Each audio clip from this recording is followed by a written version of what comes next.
Hi there, I'm Seb Maley from Qdos, and in this video we'll have a look at what the repeal to the IR35 reform means for agencies and engagers. Reform to the IR35 rules was introduced in the public sector in 2017 and then the private sector in 2021. This moved responsibility for tax status from the worker to the party who engaged them and placed various requirements and liabilities on the supply chain. As you are probably aware by now, in the emergency mini budget on the 23rd of September, it was announced that this reform in both the public and the private sector would be repealed from the 6th of April 2023. The reform was contained in Chapter 10 of the Income Tax Earning and Pensions Act, and it seems that this chapter will simply be removed, meaning everything will revert back to Chapter 8, which placed responsibility with the worker. The announcement came as a huge surprise and, as you would imagine, has largely been met with positivity. For contractors, many have felt that their flexibility and freedom to work independently has been severely restricted by the reform.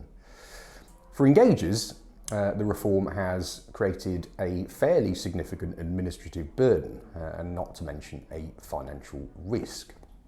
So what do agencies and engagers need to be aware of? Well, firstly, it is important to caveat that all of this needs to be formalised in the finance bill, and that process won't start for several weeks. It's probably unlikely that the government will go back on this particular announcement, but things are not particularly stable at the moment from a political perspective, so it is important that people bear that in mind. Regardless of that, it must be remembered that nothing is changing until the 6th of April 2023. Until that date, engagers and agencies will still have the legal responsibility for determining status and ensuring the correct processes are followed, so nothing should change in the short term.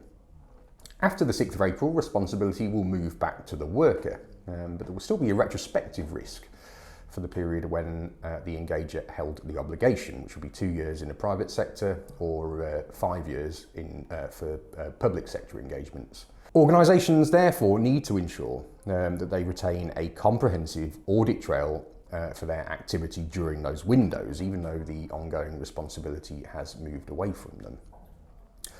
As we move into the new world, or the new old world, we would certainly be hopeful that both public and private sector firms will be open to engaging flexible workers, and that the flexible economy will once again be able to flourish.